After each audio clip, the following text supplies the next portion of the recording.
Yo, yo, what is up, family, familia, sending love, peace, joy.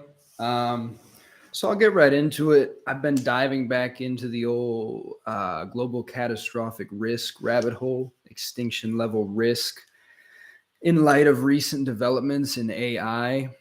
Um, been checking back in with people like Daniel Schmachtenberger and David Chapman and back in the sphere of people talking about the work of Nick Bostrom and Eliezer Yudkowsky and all these people who've been talking about existential risk, human extinction level risk, or just massive global catastrophic risks. That's become a major field of study and topic of discussion over the last couple decades on planet Earth.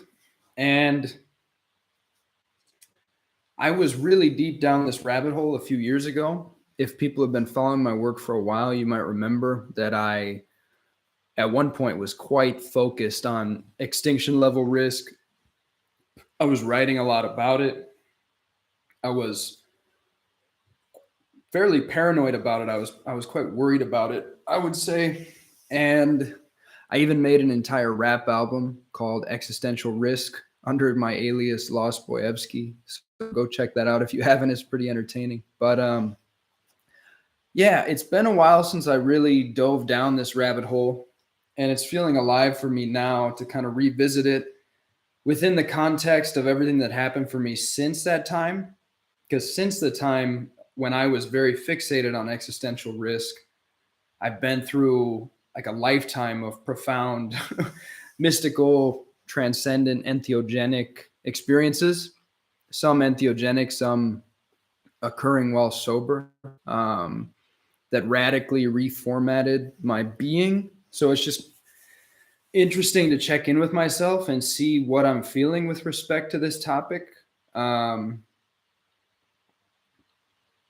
yeah. And so let me see what I'm feeling. Whew. So, first thing that's coming up is AI going to destroy humanity? I don't know. I don't know. You know, it does seem like these recent developments with Midjourney and ChatGPT are indicative of a quantum leap in the capacity of AI, of these types of systems. Um, I'm not, I'm still not like so convinced that these systems represent an actual form of intelligence in the sense that a lot of people think they do. Like ChatGPT can seem like, a highly intelligent, almost sentient robot that you're talking to, but really it's essentially just synthesizing a massive amount of language-based data and using pattern recognition to piece a lot of that together. Similar with Midjourney, just using a huge database of images and piecing those together. So fundamentally, these are systems that are just drawing upon human databases of human creations, and just kind of splicing things together. Nonetheless, it is quite astounding what has already become possible with that form of technology. Um, so yeah, I don't know. I will say that it seems like we are in a profoundly fascinating transitional archetypal moment on planet Earth where change just continues to accelerate, and we're moving into the great unknown at lightning speed here. Um, a couple points. One thing that's interesting is after my first few ayahuasca ceremonies a few years ago, I released a huge amount of fear from my system, and I felt way less concerned about existential risk afterwards. Part of the reason for that was because my faith in God and in life, and to me, God and life are synonymous. God is just a word for the one life force energy that everything is, the one life, the one nature, whatever you want to call it, the great mystery, the Tao. my faith in the Tao just like quantum leaped so massively that I was just imbued and instilled with this profoundly deep sense that no matter what happens, it's all okay. On a deep fundamental level, there's a level of just essential okayness that is utterly undisturbable, that can never be sullied or violated by anything that might seem to occur within what we call material reality. Um, and furthermore, that even at the event level of what seems to be happening in material reality, there are no fundamentally bad outcomes. Like at an essential intrinsic level, whatever happens serves the divine plan, is part of a larger divine order, and we never know what things are good for. The extinction of humanity might bring about utterly gorgeous and benevolent outcomes in other dimensions or galaxies through strange interconnections that we have no idea about. Ultimately, any attempt to kind of formulate a utilitarian calculus and say this set of consequences is cosmically better than this set of consequences is really silly, because our bandwidth of perception is so preposterously narrow.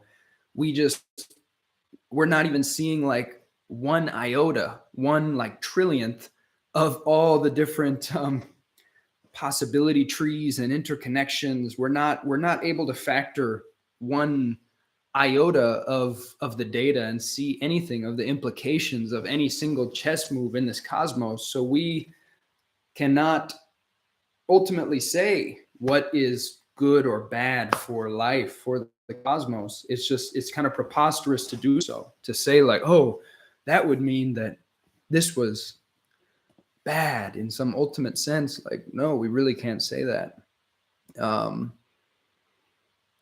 If in a human sense, in a sense relative to humanity, we can say that, so of course it's natural that human beings are concerned about human extinction or global catastrophic risk from a human perspective. Absolutely, it's totally valid, totally beautiful for the human heart to feel the potential of nuclear war or biological weapons, nanobots, rogue, super intelligent AI, all these types of things, and to become concerned and be like, oh my God, what is that going to mean for my family, my grandchildren, future generations, our planet? These are highly valid concerns. I do think the more that you can root yourself in this deep kind of cosmic faith, this profound, radical, unshakable trust that in the ultimate, in the sense that we don't know what things are good for ultimately, we'll see, we can't know, and just trusting the divine, trusting the cosmos, trusting nature, God, Tao, source, that is profoundly powerful for just finding a sense of peace through whatever may come, through the, potential AI takeover apocalypse or whatever the hell we're careening toward. And that's not, that doesn't have to conflict with having an open human heart that is engaged and caring about human level problems and working to address those problems and caring about those problems. Probably you'll actually be more effective at addressing and solving human level problems if you are rooted in the profound equanimity that comes with ever deepening faith, where the roots of your faith are just sequoia-like and they're going down through the bedrock to the groundless ground of just primordial peace, primordial, spaceless, immaculate peace that, in my experience and observation, everything is fundamentally made of that peace. Another point to consider is during some of my ayahuasca experiences in particular, I had really, really strong feelings, sort of like downloads, cosmic revelations that we are far from alone in what's happening on Earth right now. It's not like us against us and we just might blow ourselves to hell tomorrow. Rather, what's going on is like super multidimensional, even like hyperdimensional, involving many dimensions, many types of beings, intelligences, species, extraterrestrial, extra-dimensional, trans-dimensional, archetypal, trans-archetypal, like, whatever words you want to, mouth noises you want to use to try to designate these very subtle and impossible to articulate levels of intelligence and beings that are with us here in reality. It's a very multidimensional thing going on. And the sense that I got is that there are plenty of very powerful, benevolent beings that are assisting us at this juncture. And personally, when I feel into the fact that humanity murdered 100 million of its own species in the 20th century, which is, preposterously tragic and catastrophic and colossally gloomy and shitty from the human vantage point.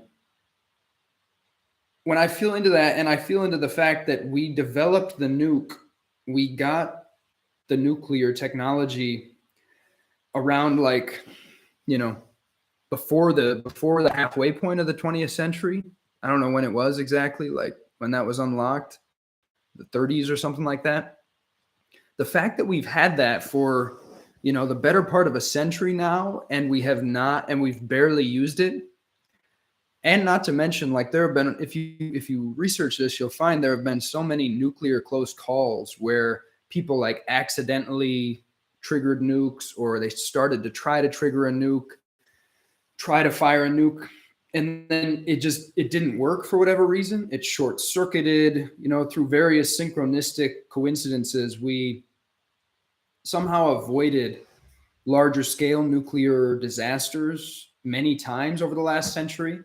For me, when I tune into that, when I look at humanity's level of collective development and evolution, where obviously in many ways we're still quite a primitive species. We do enormous violence to ourselves. We've done preposterous violence to ourselves in the last 100 years, and yet we did not press the big red doomsday button and like create the nuclear fireworks and blow ourselves to hell.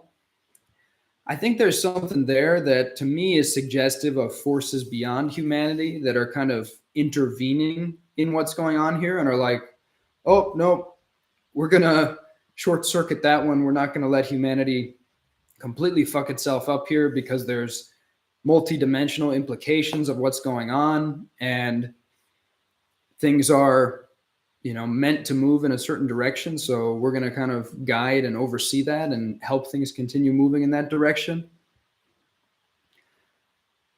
I resonate with that hypothesis. Honestly, I'm not putting that forward as any sort of super concrete, like this is how it is kind of thing, but I think that's worth considering.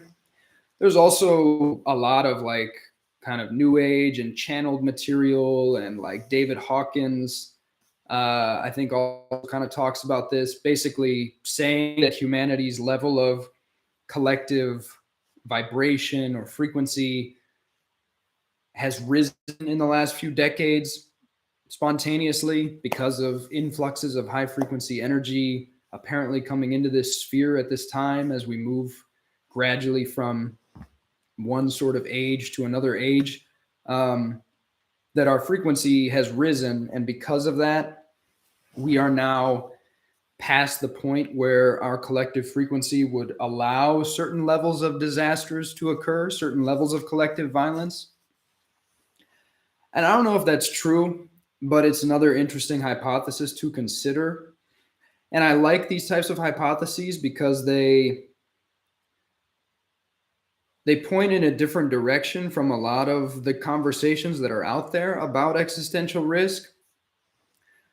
the conversations that are out there tend to be very materialistically focused in nature, very like fixated on kind of the human dimension. They tend to be very linear. They tend to be very like, okay, here we are, we're humanity, we're alone on this rock, and we've invented this crazy dynamite, and how in the hell are we gonna face ourselves and stop ourselves from using this dynamite in a really unwise fashion and basically blowing ourselves to hell or creating killer robots or whatever it is. And to me, the truth of this highly multidimensional situation is probably way more nonlinear and way more hyperdimensionally weird and complex than these types of approaches give credit for. So yeah, it wouldn't surprise me at all if even like a lot of our smartest people who are approaching this from a very linear, rational standpoint are almost like completely looking in the wrong direction, or they're looking through a reality tunnel that's so narrow that it's eliminating a myriad, an explosive, gigantic quantity of nonlinear factors that completely change the situation and make the situation look completely different from a more multidimensional, nonlinear perspective. I mean, for one, you never hear anyone discussing like the sort of most primordial or essential mystical dimension of the situation, which I discussed earlier, which is like, well, regardless of what happens, what we truly are in our essence is indestructible. It's beyond harm. It's beyond ever being violated or invaded or sullied or dirtied by anything. It's just this utterly weightlessly free innocence that simply is.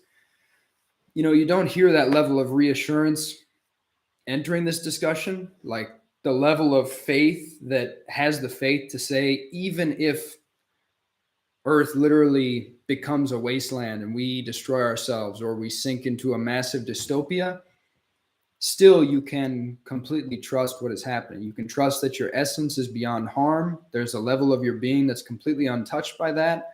And even you can trust whatever apocalyptic scenarios arise, no matter how seemingly painful or daunting or terrible they may be in the moment. You can trust that nothing is outside of the divine plan. Nothing is outside of the higher divine order.